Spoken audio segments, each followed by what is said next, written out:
Ever since the Persona series actually started to matter, social links have each been designated as one of the 22 major arcana from the tarot, a pack of playing cards which look great as stickers and can usually be found plastered on the laptop owned by the head of your school's literary magazine. And while this system might have forced the writers to arbitrarily make enough characters to fit the number, giving us such wonderful arcs as maybe don't be a pervert, and using tarot cards to represent character archetypes actually says a lot more about the nature of personality and identity if you're willing to think about it a lot harder than the game's creators ever did. Persona as a series is about the formation of identity, even after Atlas got bored with the idea and tried desperately to distract you from it with existential and political dread. But burning that and putting it aside, the games always come back around to addressing how a human comes to be a human under the pressure of typical adolescent issues like bullying, loneliness, being a cat, low self-esteem, and little boys who won't stop watching you sleep at night. These familiar issues experienced by familiar personalities are a reflection of real-life and fictional narratives, especially JRPGs. In fact, you can pick any character from any media, and you'll be able to find a dozen others from literally anything, from literally anywhere, that are all practically identical. I'm sure you've already noticed how archetypal fictional characters can be. But the reason Persona calls so much attention to the fact its own characters represent archetypes is because the series itself and its themes are all inspired by Jungian psychology. That's right, baby. You want to know why you're a fool, you fucking fool? It's because you don't know nearly enough about Jungian psychology. This is the part of the video you can use to convince your AP Psych teacher to play it in class, because Persona is actually very high concept and very educational and not at all a dating simulator with occasional RPG ad breaks. So Carl Jung was another old fart like the rest of them trying to figure out how the brain works, and he apparently did well enough to get a whole branch of it named after him. Everyone's favorite discovery of his was an idea he called the collective unconscious. Basically, as an explanation for memories and instincts we seem to have from birth, Jung posited that humanity shares a bank of memories within their DNA that gives us the building blocks we need to develop healthy social personalities and not immediately triple front flip nosedive off a cliff at the age of half. Jung was inspired by everyone's favorite little pervert, Sigmund Freud, who divided a person's awareness into the conscious, what you are actively aware of, and the subconscious, what you are not. Jung claimed that within the subconscious was a bank of memories that existed as archetypes. A word you're probably already aware of because its meaning is vague enough that using it in any context is enough to trick someone into thinking you know what you're talking about. According to Jung, though, an archetype is a pattern we're able to recognize straight out the pussy, like the schemas we developed from experience. Schemas are a whole other thing, but it's basically what lets you hear the word orange and suddenly other fruits start popping into your head. Categories, basically. So why not use that word? Because if a 12-year-old can pronounce it, that's not science, baby.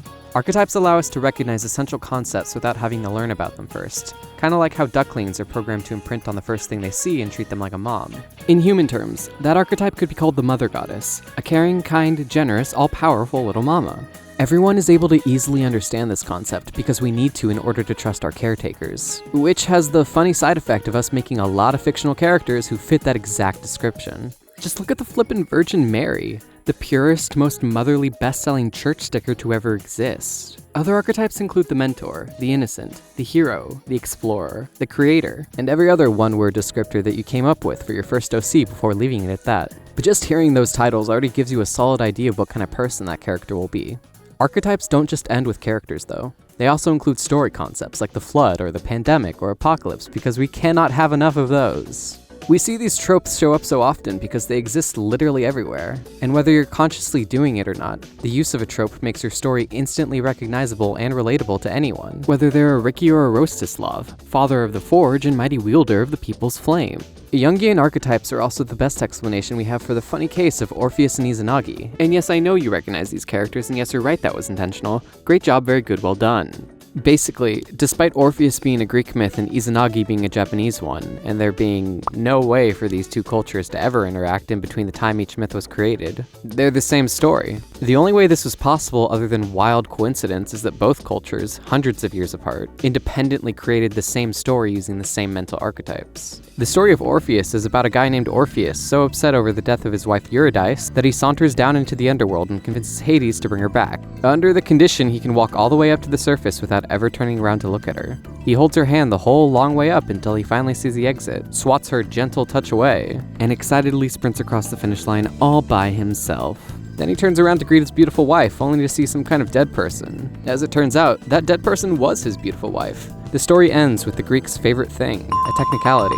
Since Orpheus made it across the finish line but Eurydice didn't quite, the deal is off. She gets dragged back down into the underworld, and Orpheus gets barred entry for the rest of his life. Then he gets real sad, and no one could really blame him for that.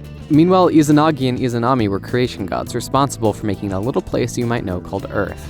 Then they got to putting more gods onto that little place called Earth, and Izanami just kept pumping them out until she got to Kagatsuchi, the god of fire, who burned her to death on his way out the pussy. Stricken with grief, Izanagi sauntered down into the underworld Yomi no Kumi to bring her back. But since Izanami had already eaten the food of the underworld, she was stuck there. So Izanagi begged and pleaded with the gods to make an exception just this once, leading to the Japanese's favorite thing, bureaucracy. The gods tell him to wait between 5 to 7 days, excluding bank holidays and weekends, and if he had been willing to wait that long, they probably would have asked him for his date of birth and social security number before telling him to wait another few days while they processed this information. In the meantime, Izanami made Izanagi promise not to look at her, and like the good little husband he is, he agrees and then immediately breaks that promise the second his personal wants outweigh those of his wife. It doesn't take very long. He takes out a comb, sets it on fire, and uses the light to gaze upon what he thought was his beautiful wife, but was actually some kind of dead person. As it turns out, that dead person was his beautiful wife, who was so furious that she went into a frenzy and tried to kill him. It was inevitable, considering they were siblings. She chases him all the way out of the underworld where he uses a boulder to seal the entrance, ensuring no one who had just a little bit more patience than him could ever bring back their loved ones. Out of spite, Izanami vows to kill 100 people each day. To which Izanagi childly retorts by saying, "Oh yeah? Well, what if I made 150 people each day?" And then Izanami said nuh-uh, and then Izanagi said nuh-uh, and then they kept going back and forth until Izanagi's mom showed up and told him to take a bath. And that, my cutesy patootsies, is the funny case of Izanagi and Orpheus. But Persona is a video game series made by the creators of Spud's Adventure that represents its character archetypes with tarot cards. You can see the similarities between Orpheus and Izanagi, both of them being idiot romantics willing to go on great adventures to save their wives. But Persona explicitly calls attention to that connection with a handy self-explanatory title. In fact, every Persona gets their own tarot card, because every Persona comes from mythology or history, and that's right folks, these figures are the means by which a culture communicates the archetypes that are important to them. Sure, werewolves are scary, but they're also metaphorical. Anxiety over loss of identity, loss of control, and a loss of the civilness that makes us human are all very real fears that inadvertently led to the creation of furries. And Persona points out the connections between these metaphorical figures by using the tarot. Have a royal figure who's confident, a leader, and stubbornly stuck to their ideals? Sounds like an emperor to me, baby. How about a wise mentor, a priest figure who values wisdom and obedience? Hierophant much? Moon represents creativity and spirituality. The tower represents characters that have fallen like the Tower of Babel itself. Death personas are freaking scary. You get the point. Hundreds of cultures separated by thousands of miles, all writing their own versions of the same concepts by harnessing those tiny instinctual voices that exist inside of each and every one of us. That's right, dear viewer. That includes you, along with all the other dorks that created this video game. Existing as their own sort of mythological beings, Persona characters can each be summarized by one of the tarot. Confident wannabe leaders stuck to their ideals could be considered emperors. Parental figures who are wise, if not a little too beaten down by the adult world, are kind of like hierophants. Magicians, right from the top of the deck, who are skilled, if not a little too naive. Every character gets their match because each of them are just slightly altered reflections of each other, like how every fictional character is a reflection of the same archetypal ideas. Every single one, including the protagonists. Each of them are given the Fool card, representing inexperience, new adventures, and misplaced bravery. But wait, you might ask, why do they get a personality card when the protagonists don't have a personality? They're self-inserts, you say, like the fucking fool you are. But you're right, the protagonists are self-inserts, which is why them being labeled as fools is meant more so to represent their status as tricksters, and yes, I know you've heard that term before, but guess what? That's Jungian psychology too, baby. The trickster is another archetype, and it's a pretty important one if you couldn't already tell. It represents a particular kind of character, one you might recognize in Nordic Loki or Aken Anansi or Native American Coyote or fucking clowns. They represent humor, but not just any kind of humor. Irreverent humor, meant to poke fun at any and all things you hold dear. Tricksters push boundaries. They exist outside of typical moral confines. They're unpredictable, selfish, fun-loving little shitheads, and they're everything you wish you were. The trickster archetype is embodied by every human being from the start, expressed by your id, or instinctual desires, but slowly gets paved over when society starts instilling you with enforced morality, called your superego. Later on in life, your brain eventually reaches the point where it's capable of realizing the sheer level of bullshittery you're asked to put up with and still somehow manage to handle a 9 to 5. And how else to cope with the paradoxical nature of life than with humor? You spend your whole life trying to build up your understanding of the world and answer the big questions, that when your foundations give way and you realize there wasn't even a question to be answered in the first place, the only way to handle the gargantuan weight of existential dread that just gets drilled into your head with every aching thought and dream is to take a step back and fucking laugh at yourself. How stupid all of this is. We're programmed to seek meaning in life when there so evidently isn't one, and then made to feel bad about ourselves for our inability to fulfill it. As if we were the ones who wrote the rules or chose to join the game in the first place. Yet still we're stuck playing and made to feel bad about the fact that we're losing. Which if for some reason you get too overwhelmed by, it's apparently your fault for being too weak to handle it. And where does this sense of an urgent wanting for meaning even come from but the most wildly unreliable sources drowning in the same sense of insufficiency as the rest of us? If it's not parents so disappointed in their own lives that they try to live vicariously through their children, or people so insecure that they project idealized versions of themselves in a desperate attempt to garner a sense of validation for their existence, then it's fiction itself. Movies, TV, books, and games, all artfully crafting a world you'd rather live in, where events, people, and stories definitively mean something and happiness is an achievable goal just past the climax of the story, so thoroughly unlike the real world where things happen for no reason, plot points spiral out into incomprehensible messes.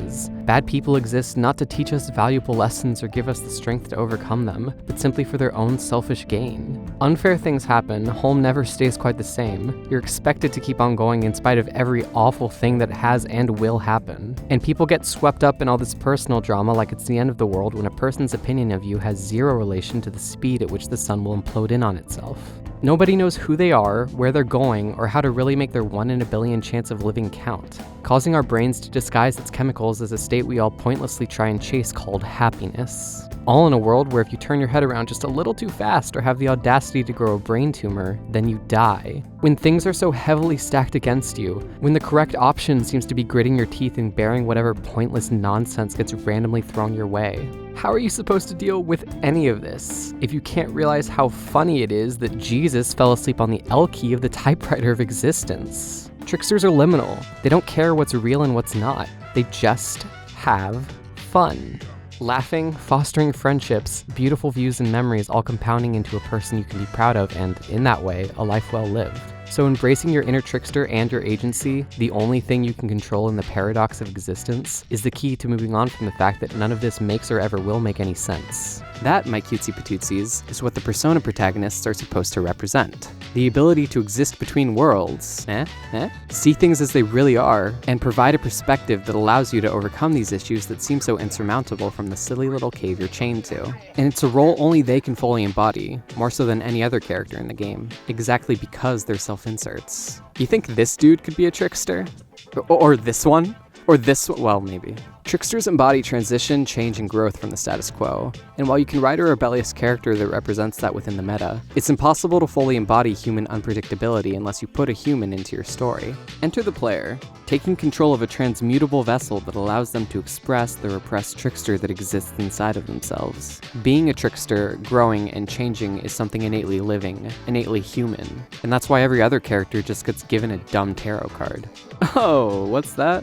You considered yourself somewhat of a star arcana. Well, what happens after you teach yourself to reject ignorance and falsehoods and live happily in the harsh truth? You're a better person now. But now what happens after you teach the fictional Hierophant the wonders of youth or the devil to stop acting like that? What happens when you turn the game off? Nothing, because these characters are not real. I'm praying to God you already knew that. These characters cannot grow, they cannot change, they are not human, and no matter how cute you find their little side stories, these 2D images and 3D models feel nothing. You, on the other hand, might have experienced something similar and needed to hear the same advice as the Star Arcana, but there's an actual consequence to you receiving it. Things are different now, the lesson meant something, and you go on to live a life that isn't entirely defined by this one moment, but the millions that make up your collective consciousness. Fictional characters, though, they spend their whole unconscious existence remembering remaining as one simple thing. Sun, judgment, world. Even the protagonists' lives are a meaningless, repetitive drawl once you've exhausted all of their dialogue options. The only person in this entire exchange who extracts any sort of meaning from it is you, the player, who sometimes makes the mistake of projecting your own emotion onto these unfeeling holograms. Fictional characters are limited by their writing, but humans, they can be anything, do anything, say anything, go anywhere, and that means something. Fictional characters, you can just write them a bio and slap a little label onto it. Empress, Priestess, Magician. The only one that comes even close to describing the beautiful shells made of stardust and disgusting flesh that are human beings is the Fool. Yes, you, dear viewer, are a fool. A dumb idiot fool who wakes up every morning to get out of bed and go on to accumulate another set of thought-altering, life-changing experiences. To try and define yourself by only a single Jungian archetype, like these fictional characters are able to, is far too limiting. You aren't just a moon arcana. You aren't just a trickster. You aren't just the persona you present to the world. And you aren't even just the self that you keep hidden from society at large. You're all of them and more. The shadow, the anima, the animus, the fool. And what each of these mean are constantly changing. So don't discredit yourself with just a single lousy card. Be the fool that bumbles their way through life and learns and grows in a way that only people, not ideas, can. Go beyond the shared experience of assuming the role of a fictional protagonist and start your own journey, never settling as just one thing, but remaining an ever-wandering vagabond on a journey that doesn't end until you die. Acknowledge the absurdity of the fact that you just sat through this entire video when Persona 4 Golden comes pre-packaged with a feature that explains half the shit I just spent all this time talking about for your money. What a stupid, stupid world we live in, filled with stupid, stupid people. Or maybe just the one.